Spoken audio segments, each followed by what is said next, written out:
Clearly one of the best investments I've ever been involved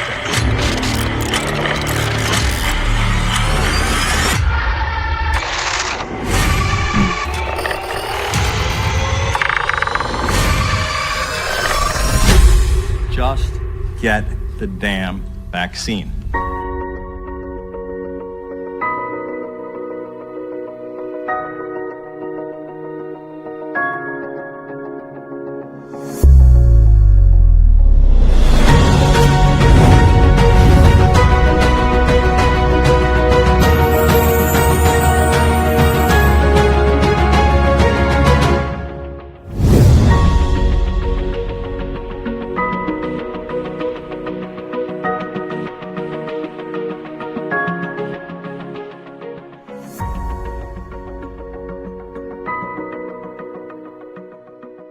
Welcome to episode 5 of The Truth About Vaccines Presents Remedy.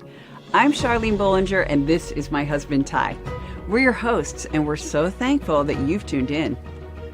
We hope that you learned a lot from episode number 4 and that you were able to absorb some of the many remedies that are available to you. But just in case you missed it, here's a brief recap. What business does an educational institution have promoting a pharmaceutical product? It's as bad as any tobacco science there ever was. They create bogus studies. They manipulate the data. So once we went to these shots and then removed all liability, the game was on in the cult of scientism. It never was science. They're very blatantly saying, no, it's about you believe in what we say. And that's scientism. What they're doing and what the system and what the satanic plan is to get everybody enrolled into scientism, which means, science will come up with an answer. And that science is big pharma. So there's a pandemic, and then we're going to have science figure it all out, and then we're going to all inject everybody, and it's all going to be better. What did Pope Francis say? He said the world only needs two things. It needs to defund its militaries worldwide, and the world needs more vaccines. They would say that measles is a deadly disease, but it's not.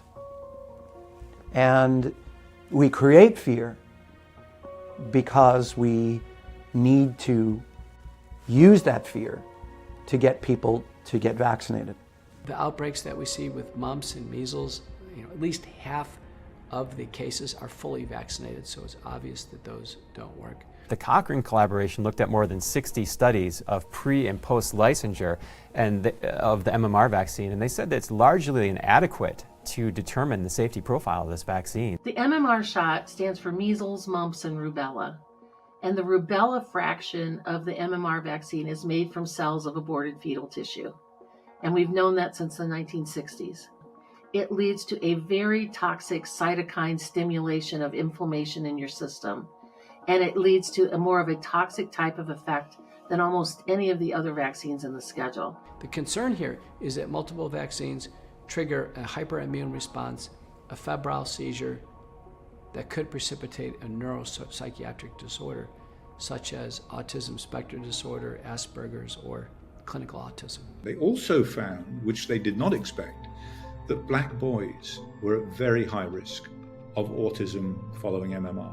So black boys who received the vaccine on time had a 3.86 relative risk. That means a 386% greater chance of getting an autism diagnosis than black boys who did not.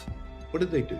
He and his 4 fellow scientists were called into a conference room at CDC headquarters, and they were asked to bring their race-related data. In other words, their data that was relevant to black boys. And they were asked to bring it into the conference room. He instructed the scientists to dump the data on race, the race-related data, into those 4 large garbage cans. And they destroyed it. And then they published that study without that data. They wrote a paper which said something completely different. That MMR vaccine is not associated with autism. There's no need to be concerned.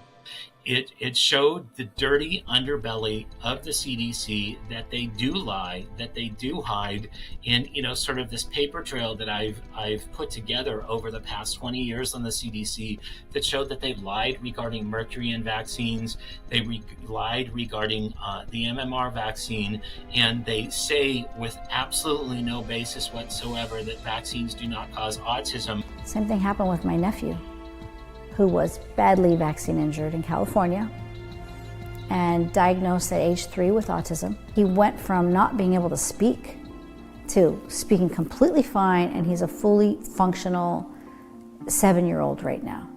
And the solution is detoxing as fast as you can, not putting more chemicals and more shots into your system every 6 months and everything like that, with more chemicals and more chemicals and more chemicals. We did use DMSA. We also use DMPS. EDTA is a chelator. In Latin, that means claw. So it grabs the heavy metal like a claw.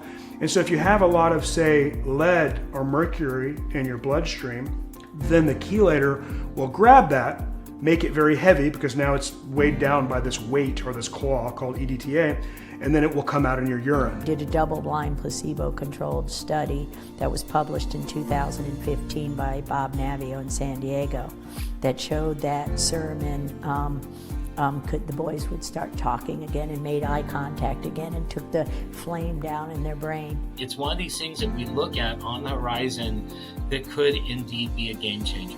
There have been studies showing that populations that take adequate amounts of vitamin A have a much lower incidence of contracting the measles. So vitamin A is a natural treatment for measles. So is vitamin C, turmeric, zinc, and quercetin are things that help with any type of viral infection. Many years ago, we utilized the nosode for the measles, in fact, and you can actually convert homeopathic into homeopathic form, the actual substances in total of a measles vaccine, for instance, converted into homeopathic form. Natural infection to measles, there's been shown a reduced risk of non-Hodgkin's and Hodgkin's lymphomas. There's been a reduce in cardiovascular disease for adults later on in life. There are quite a few natural supplements that are scientifically shown to denature the spike protein itself. For example, there's one study that talks about a combination of bromelain and acetylcysteine, which is, there's a form of that in NAC as a common nutritional supplement. I personally would be buying up NAC if I were you. The FDA is trying to take that off the market because it is so effective. One thing that I recommend that everybody do is take an aspirin a day, baby aspirin a day, that helps minimize clotting. There's actually a study at Vanderbilt that we've been working with a little bit that shows that NAD infusions will help people with long COVID symptoms or post-COVID vaccination issues. This is a supplement that everyone watching this needs to be taking. There's just no question about it. It's dirt cheap. I mean, a year supply is just a few dollars. That's it, a few dollars. I mean, it's crazy. Science has never settled, period. We are constantly learning new things all the time, and to believe that science is settled is ludicrous. I've seen this used politically, and it's absolutely asinine and laughable. Any scientist who believes science is settled is, quite frankly, not a scientist. In tonight's episode, we're going to cover the sordid and sinister history of the vaccine for diphtheria, pertussis, and tetanus, which used to be called the DPT. There are several current vaccines, depending upon the manufacturer, but they're generally referred to as the DTaP or the Tdap, with the additional A referring to acellular pertussis. We'll get to that in a moment. We'll also explore some recently released information about COVID-19 injections. And, of course, provide remedies and solutions to some of the health issues that we are facing.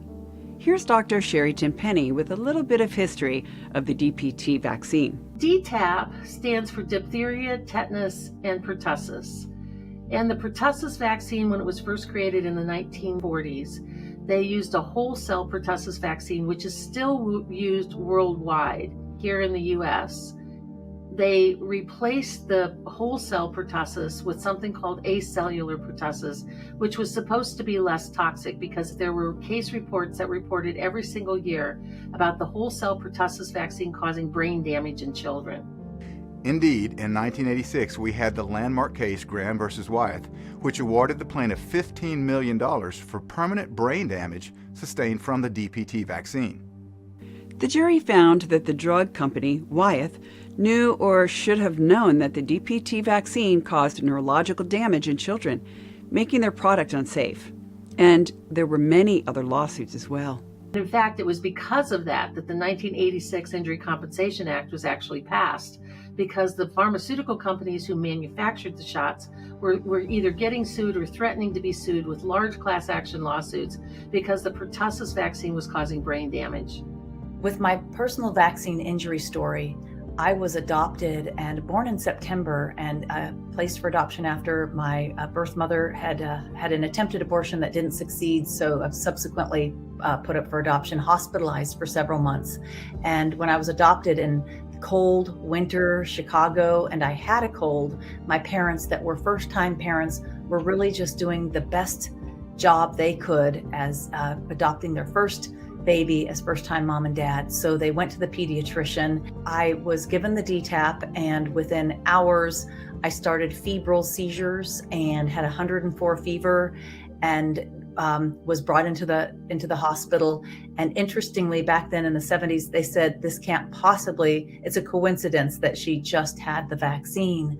And my parents, just especially their generation, they listened to the doctor. But it was interesting that my mother always told me that story, because I think deep down she knew that. She's told me about the time I almost died. They did a spinal tap.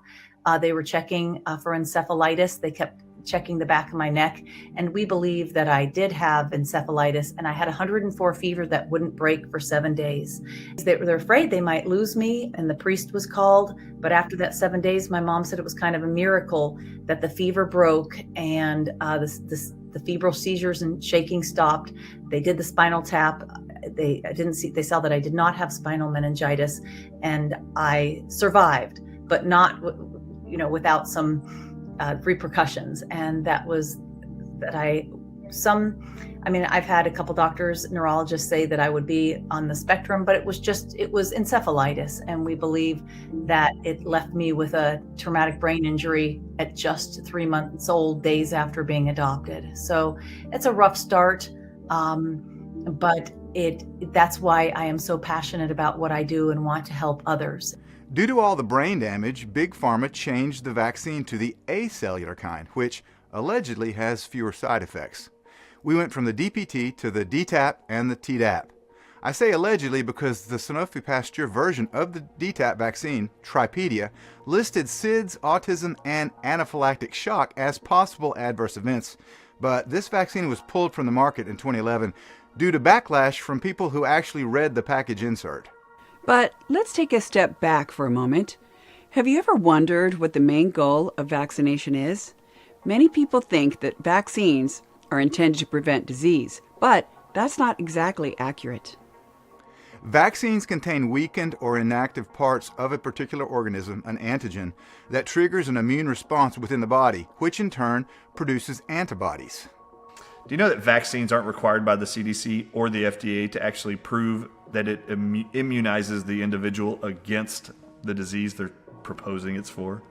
Do you know they only have to show an immune response occurs at the site of injection?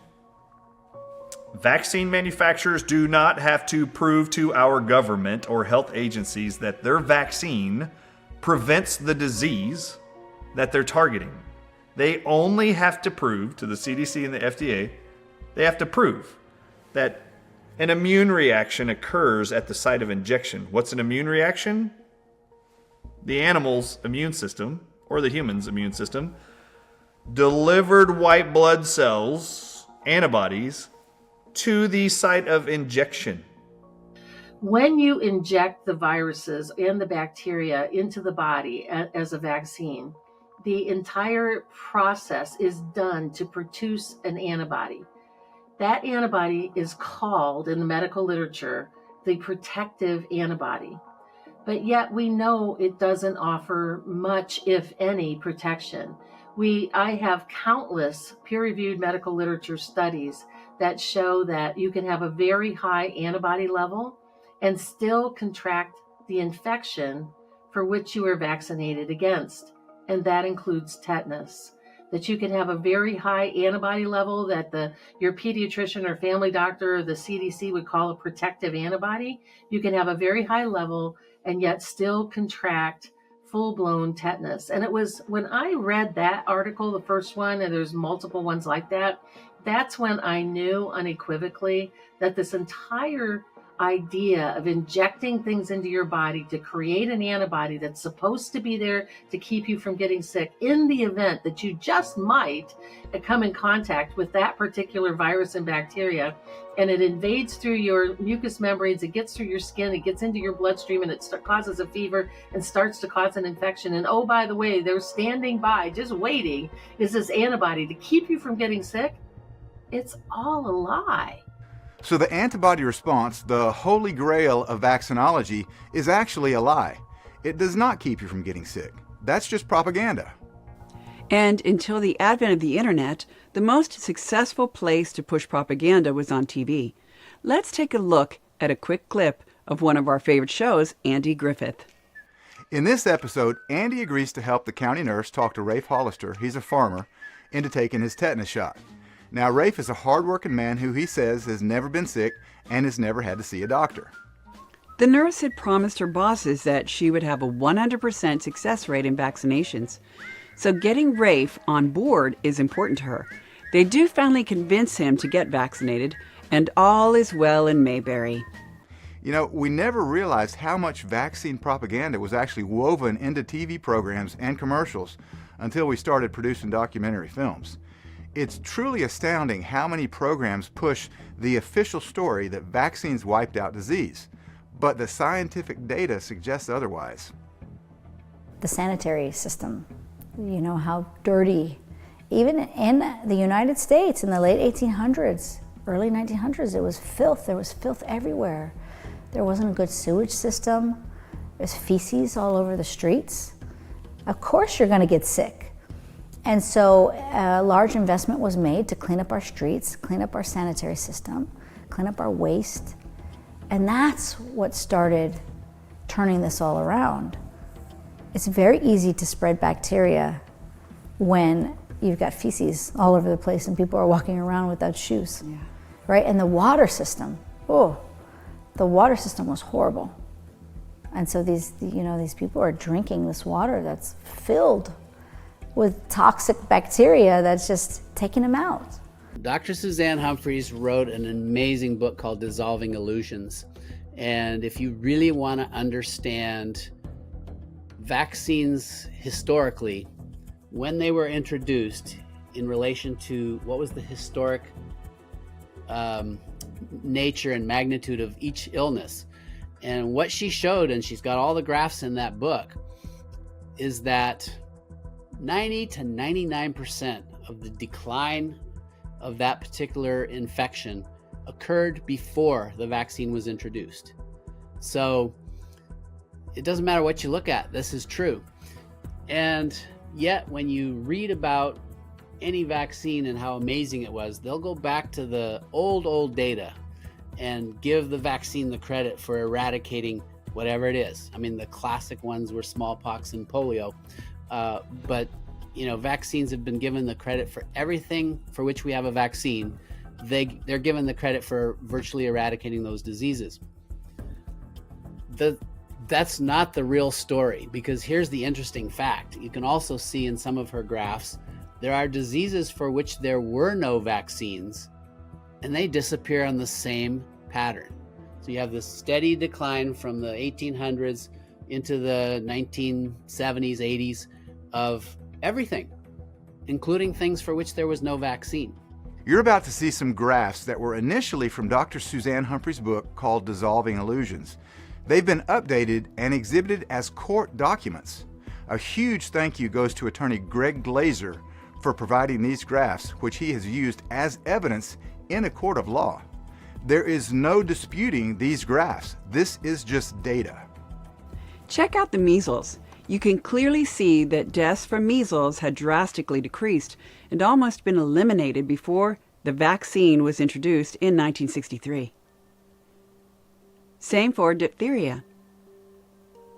Same for pertussis, or whooping cough. The reality is that improvements in sanitation and hygiene were largely responsible for the decrease in mortality from these 3 diseases, as well as most other communicable diseases.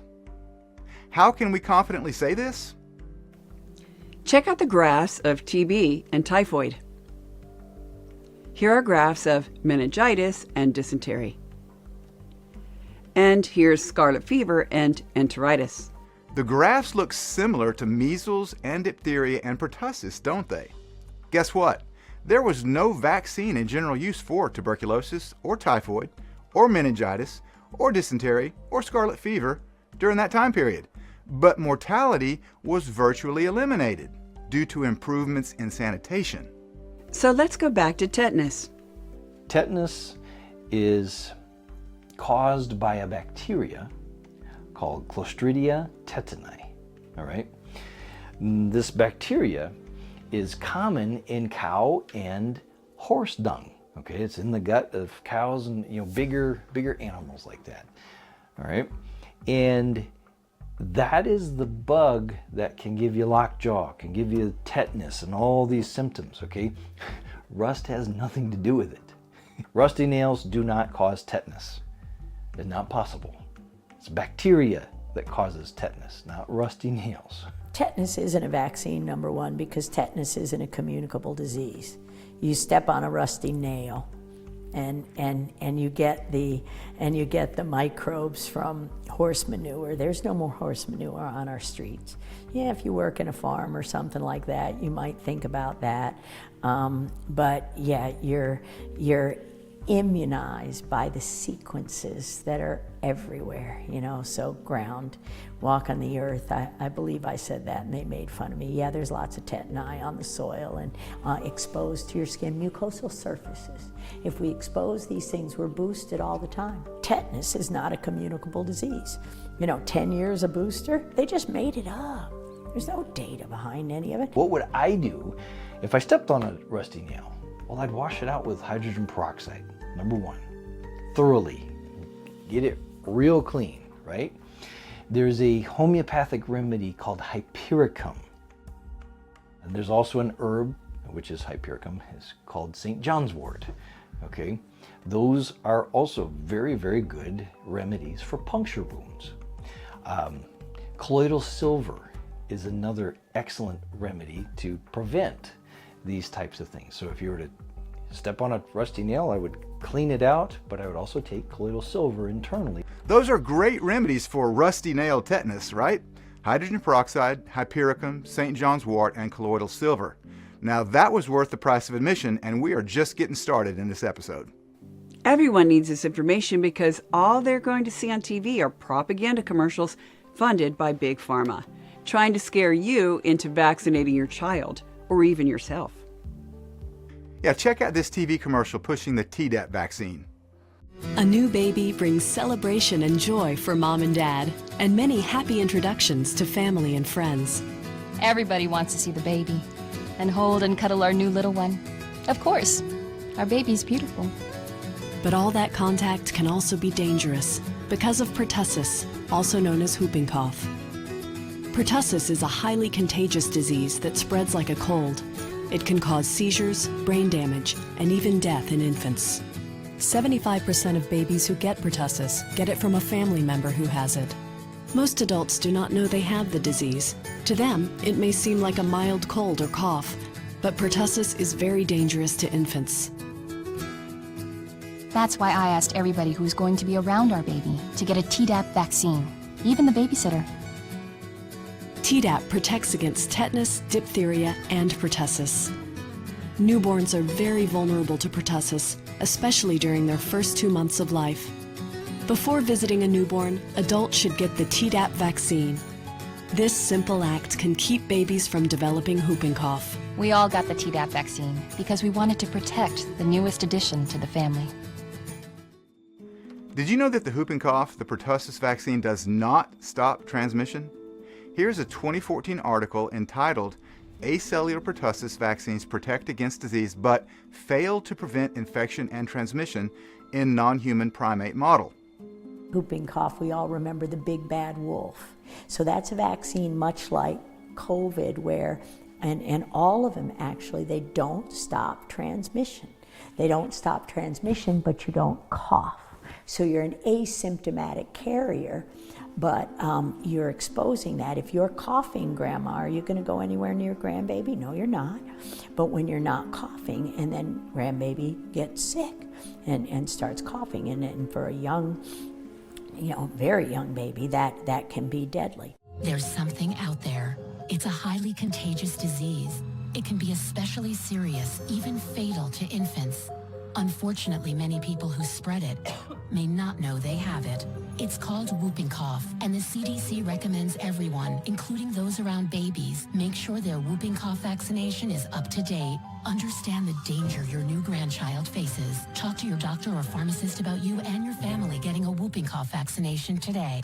This Big Bad Wolf commercial, which indicates that the vaccine will stop you from transmitting whooping cough to your grandbaby, is a total lie. In addition to the failure of the vaccine to actually stop transmission, according to the CDC's excipient table on cdc.gov, the DTaP vaccine contains toxic ingredients like various types of aluminum, polysorbate 80, and formaldehyde, just to name a few. The DTaP vaccine is, and that's the vaccine that's used in production today. It's not the whole cell pertussis, it's the acellular pertussis form. So it is a recombinant, or what's called a subunit vaccine, but it's also loaded with aluminum.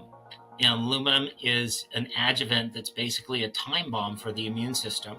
And so they add aluminum in order to magnify or increase the immune response around the individual antigens for diphtheria, tetanus, and pertussis. Well, they also add a component called polysorbate 80, which is a detergent. And detergents break down membranes, like the membrane that is a part of the blood-brain barrier.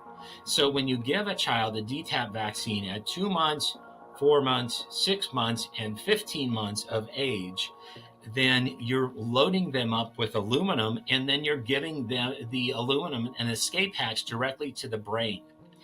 And, Dr. Christopher Exley, who has been persecuted among the worst of persecution, who is, he's a hero. He was at Calea University in the UK, and he eventually resigned from his position because they took away all of his research funding. They took away all of his research dollars, and now he has resigned from Calea University. But he did groundbreaking work showing in autopsied individuals that the brain aluminum levels were about 5 times higher, 5 to 10 times higher in autopsied individuals with autism versus neurotypical individuals. Okay, so he showed aluminum hyperaccumulation in the brain. And guess what? That's what happens when you take the DTaP vaccine. It is a lock and load system to deliver aluminum and then deliver the mechanism where it can thereby enter into the brain. And, now we have definitive evidence showing that in these individuals, there's aluminum hyperaccumulation, aluminum that's known to be a neurotoxin, and yet we do nothing about it. Aluminum has no role in the human body. In fact, there are physiological processes in the human body that are designed to eliminate aluminum. You should never inject any human being with aluminum unless you're trying to poison them. DPT has aluminum. It also has, and it may have both phosphate and hydroxide. And Dr. Christopher Exley, he's the aluminum expert. He's figured out that there's huge differences in toxicity based on the type of aluminum salt. And I haven't had a chance to pin him down on that, but massive amount of aluminum. There's polysorbate 80, so it's going to carry it to the brain. Formaldehyde's in there, stickiest molecule ever, so it's going to attach to all sorts of cells in your body and trigger, again, autoimmunity. It's a big problem vaccine. The ingredients in the DTaP vaccines should never be injected into the human body, not under any circumstances. We're talking about various forms of aluminum, we're talking about polysorbate 80. These are toxic ingredients with known carcinogenic effects in the human body. Also, infertility, they can cause inflammation, they can cause vascular problems and neurological problems, especially the various forms of aluminum that are in these vaccines. They are known to cause autism. They are known to increase the risk of dementia and Alzheimer's or to accelerate the onset of those conditions. The fact that so many people are being injected with these toxic elements, such as aluminum, is practically an admission that these vaccines are designed to harm. Mike mentioned vaccines causing infertility and being designed to harm people. Case in point, the tetanus toxoid.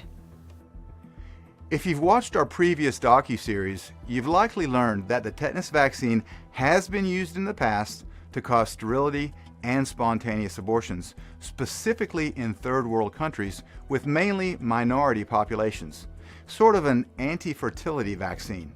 Here's Jeffrey Jackson with more. Around 1970, there was this idea from the WHO. They started this program for family planning. They were really interested in family planning, fertility, and family development. And there was this kind of a race at that time for an anti-fertility vaccine that was found by WHO researchers in 1976. Around the same time, there was a U.S. Security Memorandum 200, also called the Kissinger Memo, and that was an official, it was classified, it's now declassified. That was an official kind of stance from the United States that they were going to take the interest in lower income third world countries' population growth and their family planning and their fertility. They were going to take an interest in that because of the world's population growth, and their idea was getting out of hand.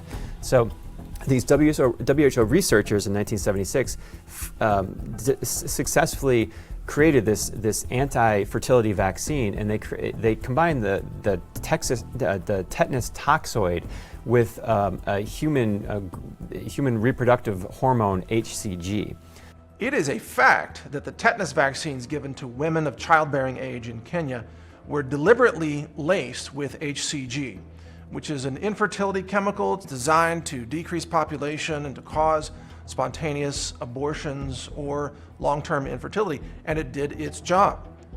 And this was discovered by the Kenyan Catholic Bishops Association, that was shocked after they sent samples of this tetanus vaccine to 4 different laboratories. They were shocked to find out that they were all laced with an infertility hormone-disrupting chemical designed to cause depopulation of African women.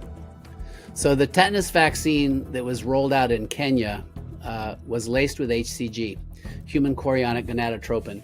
And what that did was tricked those poor young ladies who got that shot in Kenya. Their immune system would attack their own HCG and make you sterile. And that vaccine, it was approved by the United Nations. The UN is involved in depopulation of black people on our planet through the use of vaccines. I watched an interview by a doctor in Kenya, OBGYN I believe he was, who was exposing what happened there. They got a hold of vials and actually tested them for HCG, human chorionic gonadotropin, which will cause sterility, because if you put that in the vaccine along with the aluminum that's in there, basically your immune system's now going to recognize HCG as a foreign invader. So you will attack your own hormones and your own ability to maintain a pregnancy. And they were finding, they rolled that out in Kenya, never mentioning that it appeared it was a program to cause sterility. And that is so ridiculously evil.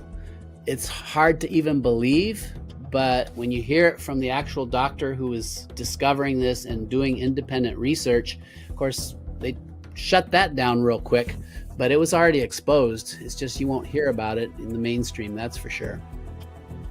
You certainly won't hear about this from the mainstream media, which is why we are sharing this information with you. Somebody's got to tell the truth. Let's take a few minutes to focus on pertussis and provide you with the remedies that you won't hear from Big Pharma or their talking heads in the mainstream media. So pertussis is treatable. Pertussis is a cough that's caused by a bacterium called Bordetella pertussis, and it actually destroys the lining of part of the throat. There are tissues in the throat and in the lungs that are what are called ciliated. They have little hairs on them that project out, foreign contaminants and mucus. And so pertussis attacks that cilia, and it makes it very, very difficult to clear. And so you get this continuous cough because these cells are being stimulated, because the ciliated lining is actually being destroyed. And so that's the characteristic whooping cough that's associated with pertussis. Now, the treatment for it is just massive doses of vitamin C, and vitamin C is water soluble. It's very difficult to overdose on vitamin C, and it's also very, very helpful for, this bacterial disease. But yet, the art of treating these childhood infections has been lost because of massive vaccination. And so, practitioners, they don't know how to treat measles. They don't know how to treat mumps. They don't know how to treat, infection of pertussis, because, instead they vaccinate. And unfortunately, not only is the DTaP vaccine toxic, but it also is very, very ineffective in preventing pertussis. And we have pertussis outbreaks in fully vaccinated populations all the time. So I was a busy pediatrician for 35 years. I had a very large population who were choosing not to vaccinate. So obviously I would have children who were theoretically at risk for pertussis. I had several infants get pertussis. Nobody died. In fact, nobody even got that sick. I do believe I had one child hospitalized for a little support with oxygen, but it's not something to be as scared as you think you would need to be. Your immune system can handle it, especially if you support with vitamin C. Pertussis can be diagnosed by a cough, worse at night, no fever, no mucus, and goes on for more than 30 days. Chances are you've had a pertussis or a parapertussis infection when that happens. And that's true in children also. It's a harsh cough, not a lot of mucus, very low fever, but really kind of a miserable sort of existence with this cough. That can all be mitigated by high-dose vitamin C. And actually, Dr. Suzanne Humphreys wrote a paper several years ago about treating children with high-dose vitamin C and vitamin A with pertussis, even infants. It's a very important paper with great information in it. And it's something that probably most parents with young children should print out and have in your cabinet. Vitamin C is a well-researched and proven remedy for whooping cough. There are literally hundreds of studies that support the use of vitamin C to prevent and treat pertussis. This is one of the most potent remedies that's literally hidden in plain sight. That's why we created Remedy, because you deserve the truth. But the censorship industrial complex doesn't want you to know the truth. They want to keep you all unaware and submissive. They want to keep all of us dependent on Big Pharma's vaccines and drugs. So, let's collectively tell them all to go pound sand. We know that you have friends and family that need this information. That's why when you choose to own the Hero package of Remedy, we're going to give you 5 additional sets, thumb drives or DVDs, your choice, absolutely free, so that you can share them with your friends and family, people that so desperately need this information. You heard that right. We're going to give you 5 extra sets of all 8 episodes to give to family and friends, absolutely free. Just click the button below to take advantage of this special offer. Thanks in advance for your support. We sure couldn't do this without you. What about diphtheria? The D in the DTaP vaccine. Should we be concerned? We haven't had a case of diphtheria in this country or world, again, since sanitation, since we cleaned up things, in decades. So all we're doing with that shot is crippling the immune system's ability to respond to the other antigens in the DTaP shot. So there's absolutely no reason whatsoever to even give that shot. There's no diphtheria in our environment. Clean sanitation, once again, stop the problem. It's just not an issue. Diphtheria and pertussis are easily treated with azithromycin, a Z-Pak. So they've really, the vaccines have outlived their compelling case. Write that down. Z-Pak is another remedy for pertussis. And it works for diphtheria too, although we have not seen diphtheria in decades. Although it's not listed on the package insert, according to the CDC, the DTaP and the DTaP-Hib combo vaccines have, quote, trace amounts of mercury in the form of thimerosal. That's a preservative that is 49.6% mercury by weight. The CDC even admits that DTaP vaccines and other vaccines contain trace amounts of mercury. Now, they say a trace amount is too small to be concerned with. Well, that might be true if it were in food and it could be eliminated through your digestive system. But when you're injecting it into the body, it might not be eliminated. It goes right into the tissues and then the blood, and it can circulate and enter the nerve cells. So even a tiny amount of mercury, which may not even be that tiny for a small human body, such as a child, this so-called tiny amount can cause extraordinary levels of damage. It could compromise that child. And when you add together the trace amounts through multiple vaccines administered sometimes all at once, you can end up with a very harmful level of mercury in the body of a child that is unable to eliminate that mercury quickly. Mike makes some great points. What exactly is a trace amount? The FDA and CDC state that trace amounts equal 1 microgram or less mercury per dose. So exactly how much is this? What's a microgram? What's a typical dose? Let's convert micrograms in a typical dose per milliliter, which is 0.5 milliliters, to milligrams per kilogram, to parts per million, to liters, to parts per billion, etc., etc. We got to do some math here. The typical dosage, 1 microgram per 0.5 milliliter, is the same thing as 1 microgram per 0.0005 liters, or 10,000 micrograms per 5 liters. That's the same thing as 2,000 micrograms per liter. 1 milligram per kilogram is 1 part per million. That's the definition of a part per million. Now, 1 liter also equals 1 kilogram. We're talking about the density of water or saline solution. So, 1 microgram per liter equals 1 part per billion, because 1 kilogram and 1 liter of water are equivalent.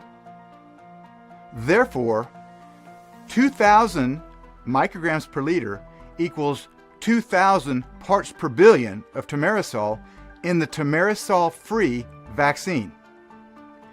Just to put this 2,000 parts per billion number in perspective, according to the EPA, 2 parts per billion is the limit in drinking water. And if a liquid has 200 parts per billion of mercury, it's considered a toxic hazard. With 2,000 parts per billion, the thimerosal-free vaccine contains 10 times the amount of mercury that the EPA allows in a liquid before it is declared to be toxic waste. And here's a 2005 study from the Toxicological Sciences Journal that indicates thimerosal at 1 part per billion is toxic to neurons. There are at least 240 studies that have focused on thimerosal and found it to be harmful, with adverse reactions including allergic reaction, malformations, autoimmunity, developmental delay, and neurodevelopmental disorders, including tics, speech delay, language delay, and ADD. Now, 81 of these studies indicate a link with autism. The material safety data sheet for thimerosal indicates that it is mutagenic, or in other words, affects genetic material, damages kidneys, liver, spleen, bone marrow, and the central nervous system, and may cause cancer based on animal data. It also adversely affects fertility and it causes birth defects.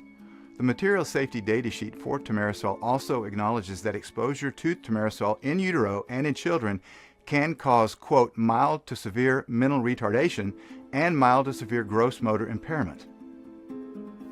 And contrary to what the CDC says, there have been studies comparing unvaxxed versus vaxxed, linking thimerosal to autism. In fact, they did do them.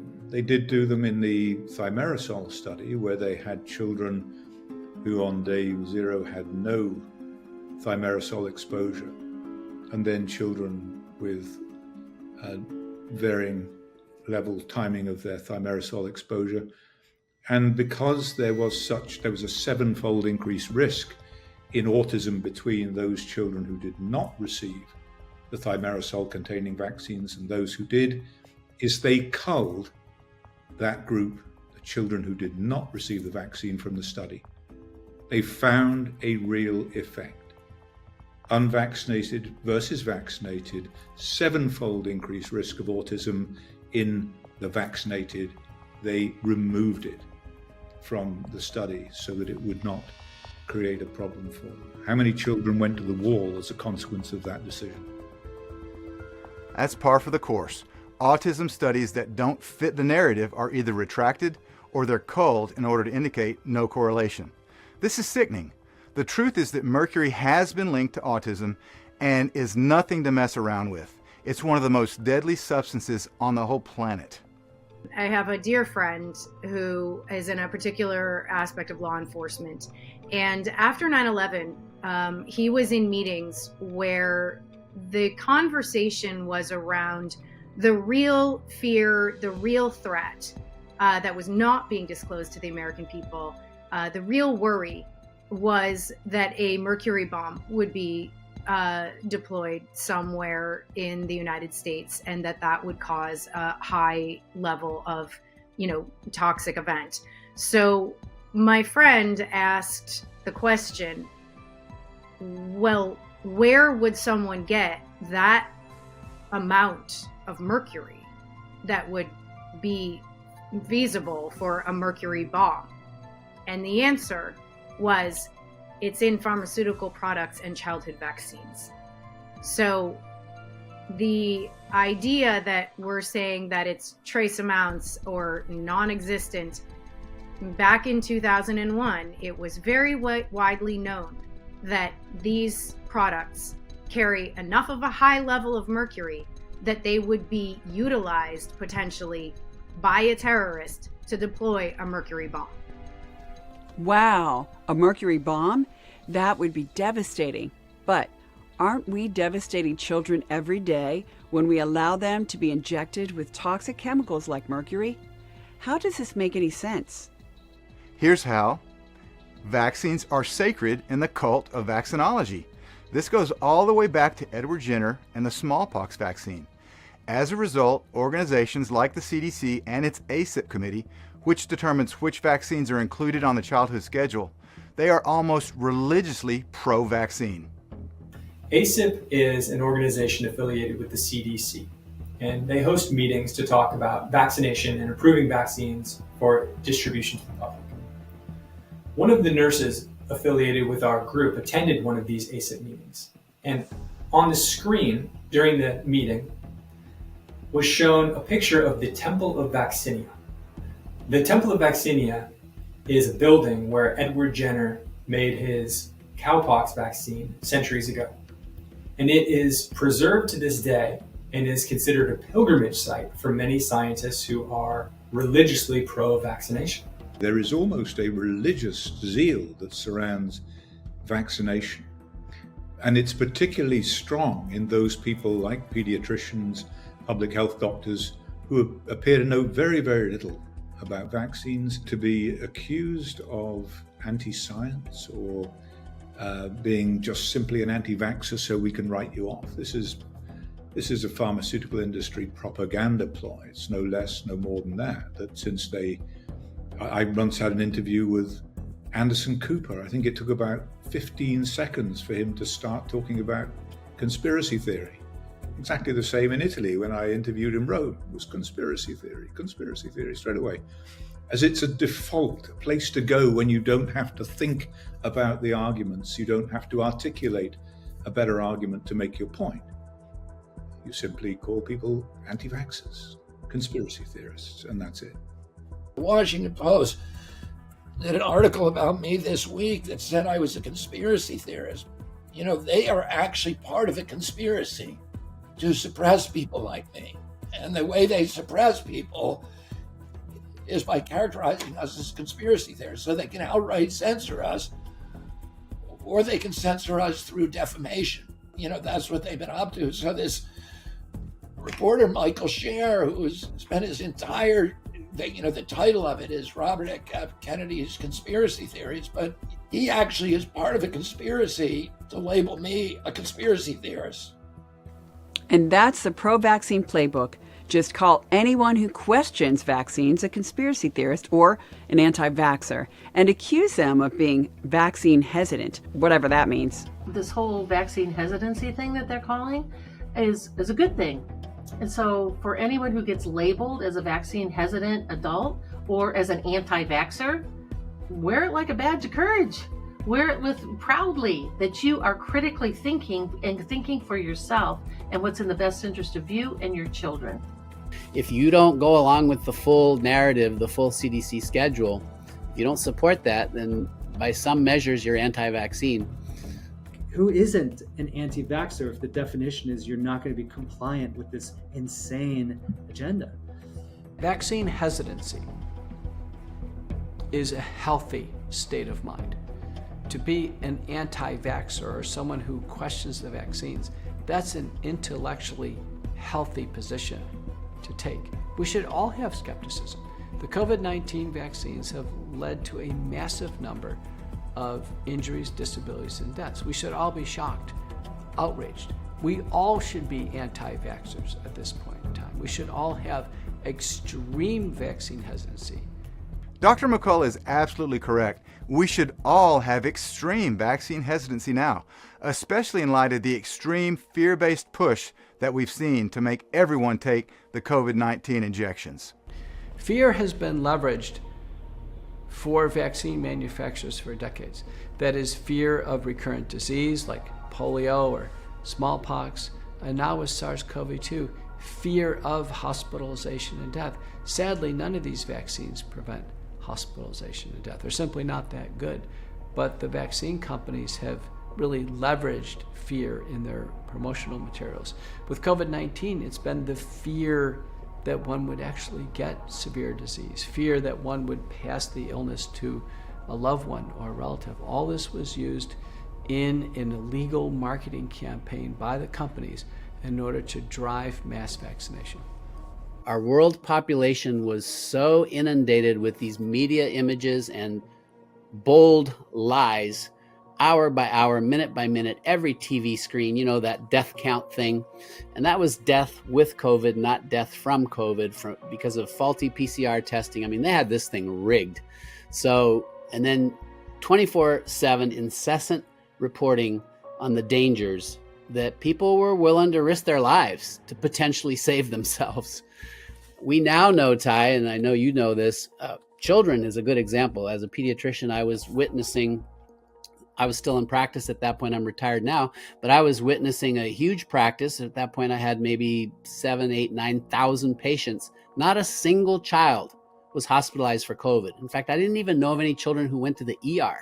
They did just fine. Well, how could that be? This is a brand new novel virus.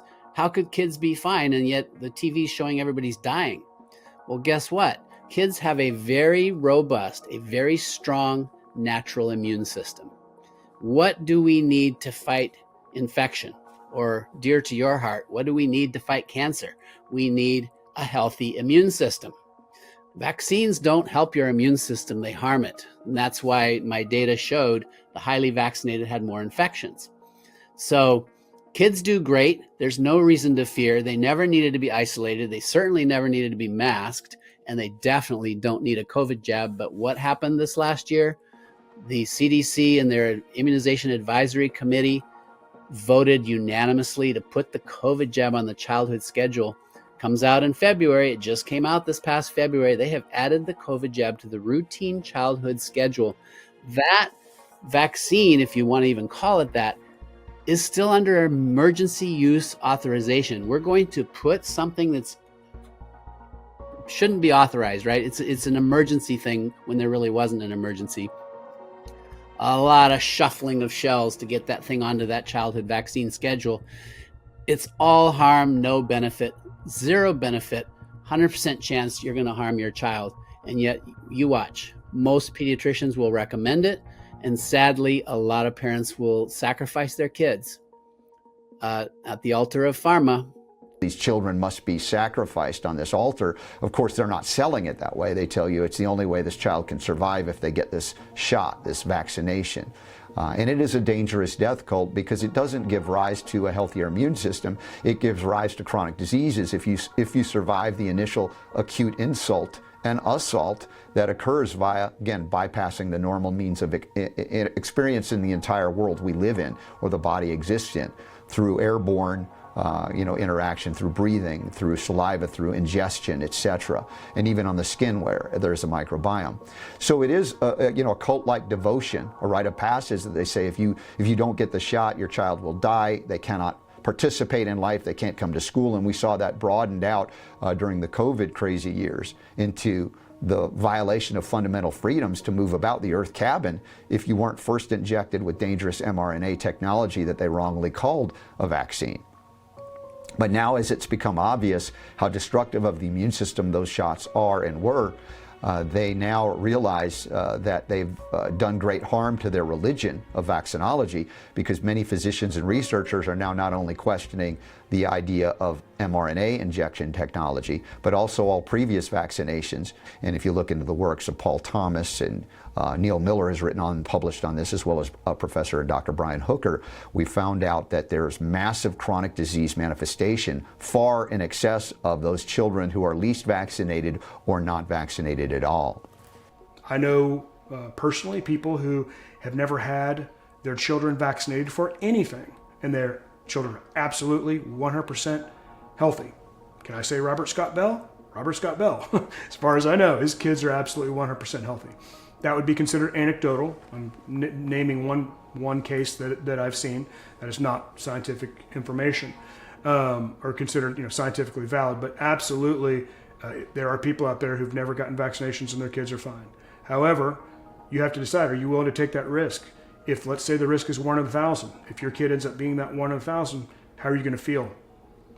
On the other hand, if your child ends up with an adverse reaction, which clearly vaccines can have adverse reactions, how are you going to feel about that? These are tough calls. These are tough decisions. They shouldn't be made lightly. Why would the CDC add the COVID-19 injection to the schedule? Children are not even at risk. We now understand that this was extremely fortified and driven through financial flows of money, essentially bribes, from the Department of Health and Human Services and the Biden administration, called the COVID Community Core Program. COVID Community Core Program distributed billions upon billions of dollars to medical societies like the American College of Obstetrics and Gynecology, American Association of Pediatrics, a whole variety of health systems, churches, media, sports, the NFL, the Major League Baseball. The COVID Community Core money was money that flowed to stimulate vaccination. And now we understand that Blue Cross Blue Shield, for example, had a promotional program for a typical adult medicine doctor in his practice, which the Blue Cross Blue Shield bonus by Anthem Blue Cross Blue Shield could be about $250,000 a year to doctors if they promoted the vaccines and got a certain quota of their patients vaccinated. I'm greatly concerned that the orthodoxy, the large group of doctors, have turned a blind eye to vaccine safety and vaccine injury syndromes because they're receiving generous bonuses. The Bible says the love of money is the root of all evil, and this is the perfect example. Here's another example. We now know that the Biden administration has paid mainstream media outlets over $1 billion to push only positive coverage about COVID-19 injections and censor any negative coverage. According to a Freedom of Information request that was filed by The Blaze, the Department of Health and Human Services, the DHHS, they purchased advertising from major news outlets including NBC, Fox News, ABC, CBS, MSNBC, CNN, while also running major media blitzes in publications including the Washington Post, LA Times, New York Post, BuzzFeed News, Newsmax, and hundreds of local TV stations and newspapers across the nation. This is why you likely have not seen the mainstream media coverage of the carnage that the COVID-19 injection has been causing for well over 2 years. And despite the carnage and deaths, the CDC added the COVID-19 jabs to the childhood vaccine schedule. Unfortunately, the committee at the CDC that approves vaccines for the childhood schedule is stacked with people who have conflicts of interest and ties to the pharmaceutical industry. And it is so obvious that it's stacked that you could have this past year the COVID jab that is mRNA technology, never been safe in animal studies, being approved unanimously for the childhood immunization schedule. That just doesn't even make any sense. So we have a very captured agency. The fox is watching over the hen house, and your children, our children, are in danger. The COVID vaccine was added to the childhood immunization schedule not based on any scientifically valid reasoning of efficacy. It was added to that schedule in order to achieve legal immunity for the vaccine manufacturers. That's the whole point. This is a legal maneuver to make sure that the manufacturers of these jabs that are harming and killing people cannot be held liable for the economic damage, the human suffering that's caused by their products. The vaccine industry has been one of my main focuses throughout my whole career. I started out in 1994. We actually started putting out the books on vaccine injuries, the dangers of big pharma, the dangers of the vaccine agenda, and the idea that a mega corporation that's manufacturing most of its stuff in China could inject a child and there's no way that the manufacturer could be liable is absolutely bizarre and insane to me. If you sold peanut butter that harmed anywhere near the number of children and adults that are harmed by these COVID vaccines, that peanut butter would have been recalled nationwide, and you would be facing lawsuits as a peanut butter manufacturer. Or if you sold a nutritional supplement that caused the level of damage and suffering and immune suppression and hospitalization costs that are caused by vaccines, you'd be sued out of business. You'd be shut down by the FDA. They would say, oh, your products are dangerous. We can't let the public have these products. But when it's a vaccine, any level of damage appears to be acceptable to the FDA or the CDC. There is no limit to the number of children that can be harmed and killed while the FDA and the CDC continue to promote legal immunity for the vaccine manufacturers. There's no limit. They could kill 1 billion people on this planet, and the regulators would still say, that's okay, because we call it safe and effective. Children in America today are the most vaccinated of any country in the world, and the CDC has not tested the entire schedule ever. They refuse to do so. It makes no sense whatsoever to pile vaccine on top of vaccine on top of vaccine at the same visit. Think about the 2-month visit. You've got the DTP, the diphtheria, tetanus, pertussis. You've got the polio. You've got the Hep B. You've got the Hib. You've got the Prevnar. And I think I'm missing one. Rotavirus. Okay, you've got 6 vaccines. You've got 8 antigens, and you've got 3 of them having massive doses of aluminum. There are 2 really big problems with this. There's a process called immune activation. When you have more than one thing going on at the same time and you have a young immature brain and a young immature immune system, it gets overactivated and it shifts you towards allergy and autoimmunity. Big problem, especially when you're trying to sort out what's self and what's not self, which is what's happening for an infant. But we also have the massive cumulative toxicity where aluminum plus aluminum plus aluminum, and then you've got everything else that's in there, the formaldehydes and you name it, right? That's toxic soup, and they've never done safety testing whatsoever. They do inadequate testing for each vaccine. They don't use a proper placebo. They don't test long enough, and they don't look at all health effects. So it's improperly tested and never tested for everything that's in the vaccine combo that the kids are getting today. We have a problem, big problem. You as a parent, it's your duty to protect. Ask those doctors for those studies. You're absolutely on board with vaccines if you can know that they're safe and that they've been properly tested. They have not been properly tested.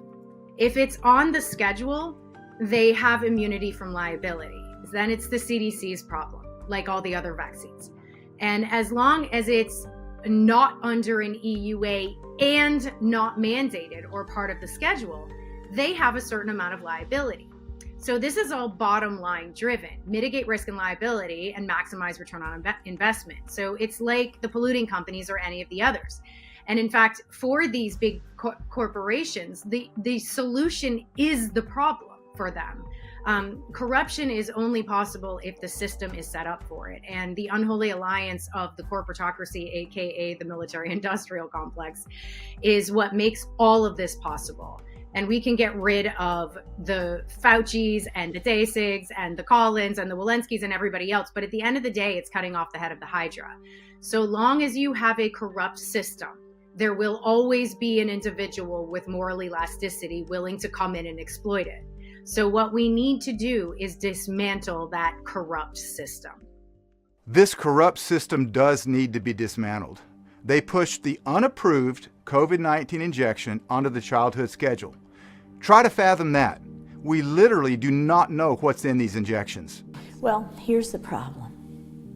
We don't know. We don't know what's in a single shot.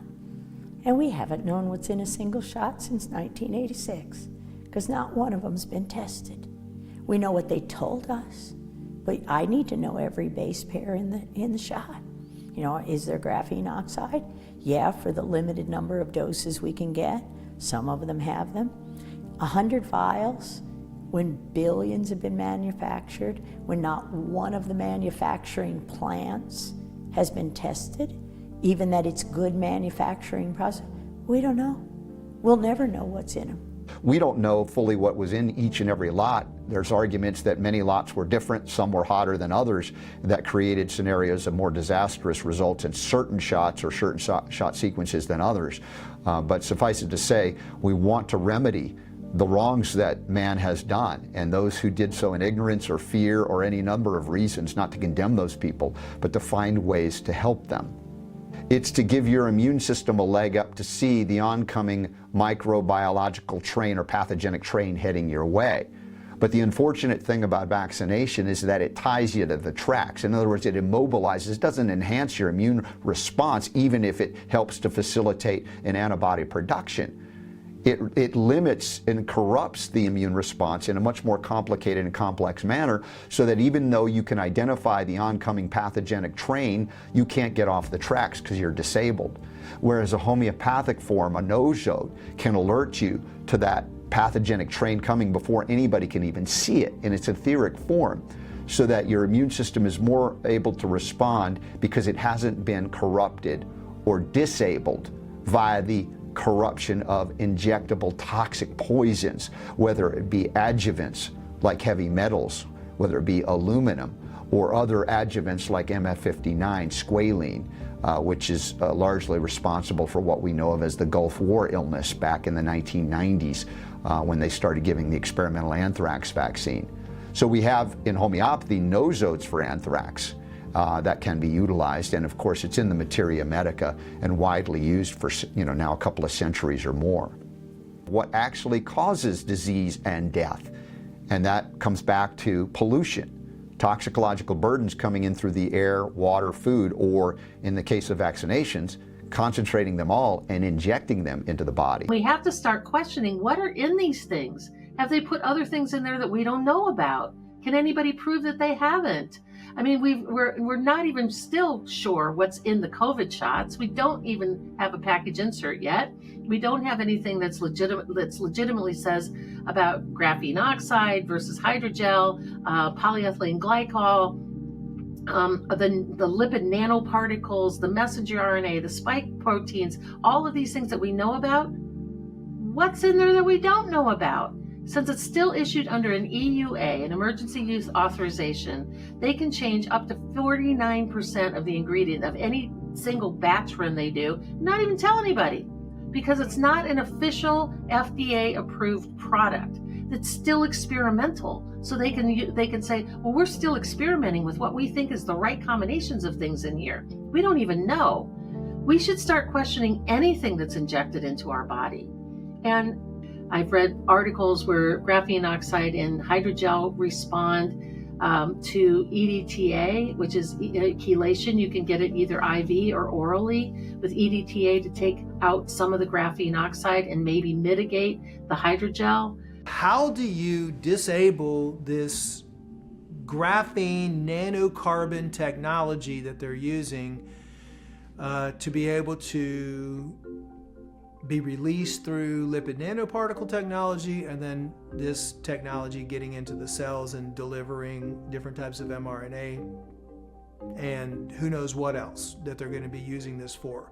Frequency generation or transmission, altering the cell structure through transmitting different types of signals. And what we found is the supercharged C60 is we haven't found anything stronger that can deactivate the nanotechnology. It's almost like you take graphene oxide, and what bonds to graphene oxide is the fullerenes, the C60. That's the natural side. So you have the toxic side and you have the natural side. And we've got evidence, or we've got a write-up from one of the world's leading carbon nanotechnology scientists in the world saying that the supercharged C60 will bind and take out the graphene oxide from the body. That's great stuff. EDTA and C60 for removing graphene oxide from the body. Write those down.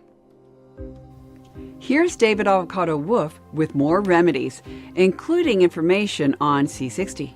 Another big one that's on my list is the C60 molecule, and carbon 60 and charcoal in general. Charcoal is a phenomenal blood purifier if you consistently take it. So let's just talk about charcoal and C60 for a minute, because this is an area that, as a nutritionist, it's really important for me. I take charcoal almost every single day. Once I found out the reality and the truth of it, it just was a mind bender. I was like, you got to be kidding me. We should have learned this early on. So charcoal is the leader in animal study research in longevity, which is such a shocker. I mean, we were never told. This is 80 years of research at least. If you are like, let's say you're running an experiment on wet mice for 6 weeks, to clean those mice up for the next study, so they're going to be used for some other study, you just feed them charcoal and water, cleans them up, and then 6 weeks later, you just use them in the next little experiment that you're doing. So charcoal extends life because it picks up and helps to filter off the things that our liver can't get to, our kidneys can't get to, our spleen can't get to, our filtration organs. It takes the burden off, right? If we're going to filter our water, we use charcoal. We're going to filter the air. I got an air filter right over here. What's it using? One of the batteries in there, one of the whole sections is charcoal. Whole battery of charcoal in there to filter the air. So I use charcoal in my garden. Massive amounts of charcoal been put around this property. I put charcoal out today. It's such an important way to filter the toxins away from your animals and plants and things of that nature. So what we do is we just start people on one 400 milligram capsule of activated charcoal a day. And that might be his maximum for people. That's a lot. And if you consistently do it, what ends up happening is gradually you purify your blood, because when you take charcoal in and the charcoal's working through your intestines, it filters your blood through a process called interstitial dialysis. What an incredible term. And I found out about this because by the time someone gets to me, they've been through all the doctors, they've been through all the surgeries, they're almost dead. And then they're on kidney failure, and they come to me and they're like, what do I do? And I was like, well, I don't know. Let me look at your case. So eventually I had to find an answer for these people. And eventually it turned out it was charcoal. Activated charcoal is really good for the kidneys because it takes the burden off of the filtration, right? So it's like an extra organ of filtration.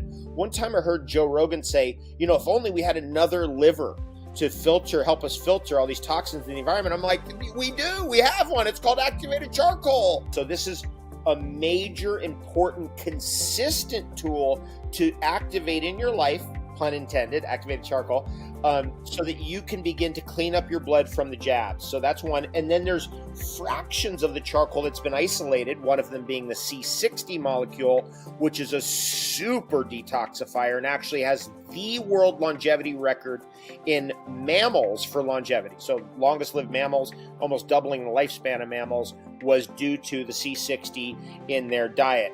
Now, then they were trying to actually kill the mice in that case was rats, with the C60, and they ended up almost doubling their lifespan. C60 is very effective for jabs and jab injuries from direct experience. We know that from direct experience, getting C60 products out to people who really needed it in a crisis situation. We take activated charcoal and C60 every day. You should too. It's great for detox, and that's essential in today's toxic environment, especially in light of so many environmental disasters, including the East Palestine, Ohio train disaster, where dioxins and vinyl chloride were released into the air and water.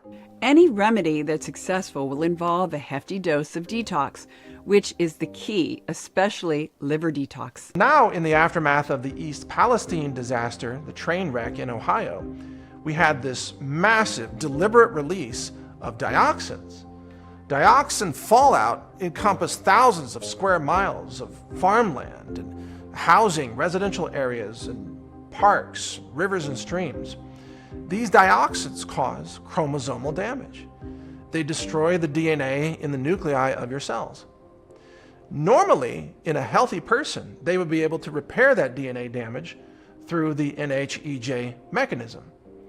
But among those who have been vaccinated, that mechanism has been suppressed by 90%, which means that if you're now exposed to dioxins, which the EPA admits have been found in the fallout in Ohio at hundreds of times higher than the level necessary to cause cancer, the EPA admits it. You can't beat that cancer using your own innate repair system because it's been suppressed by the vaccines.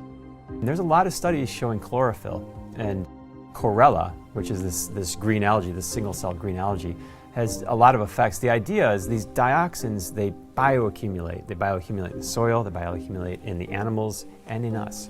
So the idea is to get them out of the system, and the chlorella, or the chlorophyll in the chlorella, actually helps eliminate it through the elimination modes of the body without being absorbed.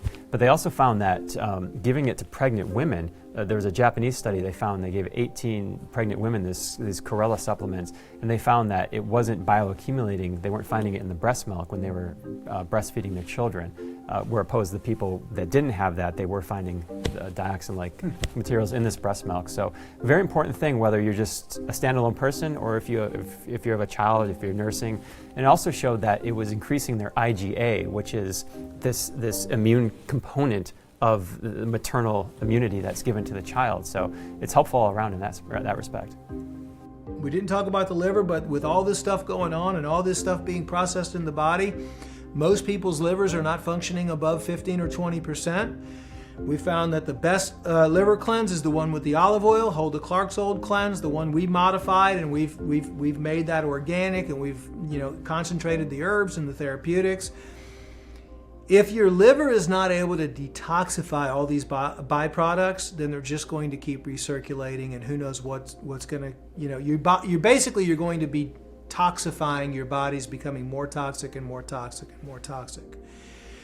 So we have to continue to cleanse the liver. I recommend, just assume your liver's working 20%. One liver cleanse is going to clean about 15% of your liver, so that's going to bring your liver up to 15%. If your liver's functioning at 20%, it's going to bring it to 35%. The next liver cleanse is going to bring it to 50%. The next liver cleanse is going to bring it to 65%. The next liver cleanse is going to bring it to 80%.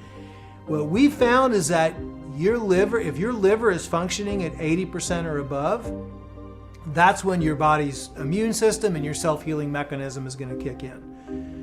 Ultimately, our self-healing mechanism is the most powerful medicine in the world. But when our self-healing mechanism is suppressed by all these man-made compounds, synthetic compounds, poisons, toxins, then our body gets sick and stays sick, and then we end up getting degenerative disease or different types of diseases coming in. What really is important is just to support your organs of detoxification, support your liver for getting any of the environmental chemicals out. We recommend NAC, N-acetylcysteine, about 1,500 milligrams a day, and milk thistle, also known as silymarin, at 300 to 600 milligrams a day. And I will tell you that those two products work synergistically together better than they do individually. So they really do support each other in creating more glutathione in your liver, which helps to detox environmental chemicals. I would suggest MSM. MSM is elemental sulfur, about 1,800 milligrams a day, because sulfur is used in your body to detox chemicals. Sulfur is bound to a chemical in your liver and then passes out through your stool. So I think that's really important to get more elemental sulfur. You can also get more sulfur from eating a lot more egg yolks or from hard-boiled eggs. I mean, that's really important. So NAC, milk thistle, MSM, activated charcoal is something you can always have in your armamentarium to help because it globs onto chemicals and different things in your intestinal tract. Fulvic minerals is another thing that helps to heal up some things inside of your gut. Lots of purified water, which helps to wash out your kidneys. Those are all really important things. The extract from cruciferous vegetables, I3C, okay, or even DIM, D-I-M, Those are two very, very excellent liver detoxing remedies. Okay, those are things that really help the liver to detox. They also help the cardiovascular system to detox. They're very, very good. Chlorella, spirulina, sodium alginate, another very, very good thing for soaking up these types of toxins. Chlorophyll would be a very, very good thing that would help.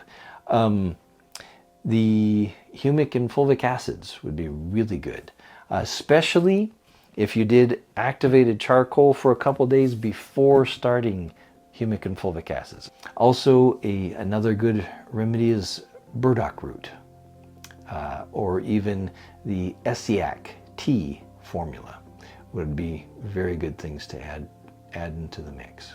There are people working in the medical field. If you looked at React 19, it's a great group that's trying to actually do the research that the CDC and the FDA is supposed to be doing, but hasn't been doing on the damage of vaccines and possible solutions for it. If you're looking for a more medical version of what I'm talking about, they're a great place to look. React 19. Add those to your remedy quiver: chlorella, chlorophyll, I3C, diindolylmethane, fulvic acid, burdock root, Essiac tea, milk thistle, and MSM. And NBA Hall of Famer and Patriot John Stockton, he just shared a great resource, React 19. One of the proven remedies that they recommend is hyperbaric oxygen, and they also offer a COVID vaccine adverse reaction survival guide. It's a great resource. Check it out. The real key is to keep your God-given immune system strong. I believe inherently most people are good. Your doctor is good. Your doctor is not out to get you. We have all been victims of a lot of misinformation and a lot of changes in the way that our politicians and our media interact with us. And it's been very frustrating. It's created a lot of questions in people's minds. What you need to do for yourself and for your family is you need to not lose hope. You need to continue to do your own research. It's all out there. You're going to have to go through some biased portals, unfortunately, and the information you get may be biased, but you can get to the raw data if you really try. And it's now more important than ever to prepare yourself to be healthy, to exercise, to have good nutrition, to get good sleep, to avoid stressful relationships. Everything you can do to improve your terrain will protect you from those pathogens that we're not being vaccinated against. That is your biggest weapon, and that is your biggest strength in protecting yourself and your family from what actually may be to come. The next virus that occurs naturally or is unleashed, who knows? It is best for your immune system to be completely intact for you to be prepared for that virus, regardless of whether there's an effective and safe vaccine or not. The resilience of our body is so profound that if we start to really work on the basic principles of nutrition, lifestyle, mindset, I think we could totally regenerate, our bodies even after the jab. I first just want people to understand that it's about removing the interference with the body's self-healing capacity, which is happening every moment. Trillions of cells are undergoing regeneration right now in your body. Now, the stuff that's accumulated in there, toxicants like from pharmaceuticals and petrochemicals, pesticides, all that stuff when lodged in tissue, if you can get it out, your body's going to have even more of an accelerated regeneration. Those are wonderful words from our good friends Dr. Irvin Sani and Sayer G. Please share this with all of your friends and family. They need this information. And that is exactly why we created Remedy. Because you deserve the truth. You deserve answers and solutions. There's nothing more valuable than your health. And if you know the truth, if you know these remedies, you can be healthy. But the censorship industrial complex does not want you to know these options. They want to keep all of us oblivious and compliant. But they don't know or understand that we outnumber them by 1,000,000 to 1. We know that you have friends and family that need this information. That's why when you choose to own the Hero package of Remedy, we're going to give you 5 additional thumb drives or DVDs, your choice, absolutely free. The tyrants and censors that want to censor our voices cannot stop you from sharing those DVDs and thumb drives. So just click the button below to take advantage of this special offer. We really appreciate your support. We could not do this without you. We'll see you tomorrow for episode 6 as we spotlight the HPV vaccine, dive further into the rabbit hole of the COVID-19 injections, and, of course, provide you with more life-saving remedies. Here's a brief preview. The vaccine movement resembles a cult more than science. The vaccine cult is, they are immune to logic and facts and reason and evidence. If it contradicts their existing belief system, no questions are allowed, no facts will be tolerated. They will fact-check facts out of existence in order to propagate their lies. And I think that's so important that people know and realize when they see those fact checker sites that so often, more often than not, it's anything but the facts. And if you question, right, this approach, which is, of course, in medical monotheistic thinking, there's only one way to treat a disease. You know, there's only one cure, and if you question it, you're a heretic. And, you know, they'll put you in jail, they'll shut you down, they'll cancel you, which is obviously what we've experienced. Human papillomavirus, some strains are thought to be linked with cervical cancer. Cervical cancer takes decades to develop. So when they targeted teenagers and young adults in their 20s with that particular vaccine, to this day, we don't know that it's actually truly prevented a single case of cervical cancer. There were incidents of severe, debilitating injury from these vaccines. There are documented examples of harms. There are 2 neurotoxins in the placebo.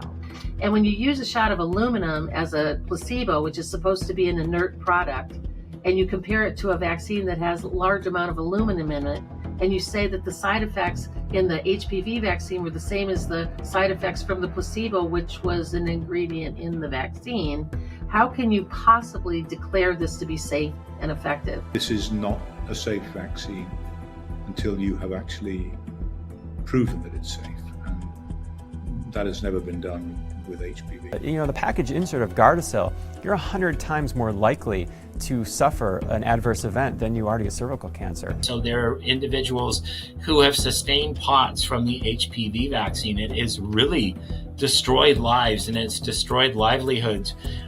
It's paralyzed young teenagers that were athletes and had their entire future in their hands.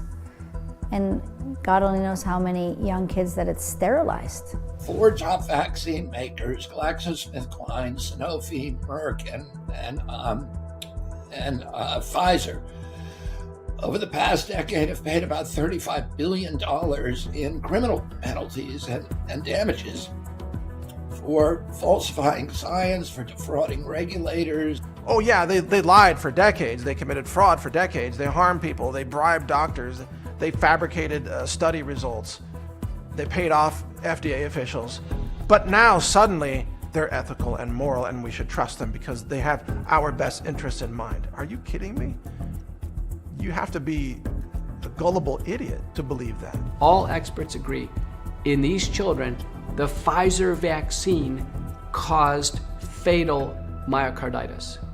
So it's crystal clear. This paper was published in Archives of Pathology. There is not a shadow of a doubt. The rate of myocarditis in those who take a COVID-19 vaccine on shot 2 or shot 3 is 25,000 per million. So the rate of myocarditis has gone from 4 per million to 25,000 per million. The science is now coming through very strongly from Israel and elsewhere. The cardiac complications, the blood coagulopathy, you know, the deep vein thrombosis, the stroke, these things are clearly associated temporally and very likely causally with the vaccine. Paximune is this simple thing. Paximune is bovine type 1 interferon in a nasal spray. Or the cannabis creams and balms with ivermectin or fenbendazole, mixing different antiparasitics according to the type of worm. It's an antiparasitic called niclosamide. Now, niclosamide blocks the S-glycoprotein-induced membrane fusion and secession formation. So we have to get rid of the parasites. What are we using to get rid of the parasites? We're using Paratrex, which is the wormwood, the clove, the black walnut hull, that's the natural. And we're also using ivermectin. We're also using, people out there are using the fenben, which is the fenbendazole. And we're using, or people are using iodine and methylene blue. Methylene blue is in every emergency room in the country and most everywhere in the world. Why? Because when you have cyanide poisoning or carbon monoxide poisoning, complex 4 gets caught up and stops working, and you get reverse electron flow, reductive stress that is so severe that mitochondria stop working and you're dead. You die from cyanide poisoning, you die from carbon monoxide poisoning. You get methylene blue and you stay alive. That's what it does. One of the first things I talk to people about, and then it's kind of like the foundation of our spa, and it's something that we try and empower people to do at home. It's coffee enemas, parasite cleanses. How important it is to offset and to combine your nitric oxide stimulation with arginine, with citrulline, with beets, with other herbs like Panax ginseng and astragalus root, hawthorn berry. All these things help support quality, bioavailable nitric oxide. Now, one of the minerals that is key and works very well with selenium in this case to protect the vascular system along with nitric oxide is copper. And the advancements in the copper hydrosol or the hydrosol technology resulted in the bioactive copper hydrosol that now can come in immediately, impact and reduce the systemic immune response safely. One of the things that we're learning, especially in the last decade, is that mandatory vaccination is being decided directly down party lines. In the year 2015, a mandatory vaccine law was passed in California called SB 277. 92% of Democrats voted for the bill, and 86% of Republicans opposed the bill, which means that it was completely a political question. Any group or entity or human being who's taken away your rights to make choices or have freedoms of choice are anti-God, and they're removing your God-given rights. Oh my God, what was this country supposedly founded on? The belief in God and the rights to freedom of choice.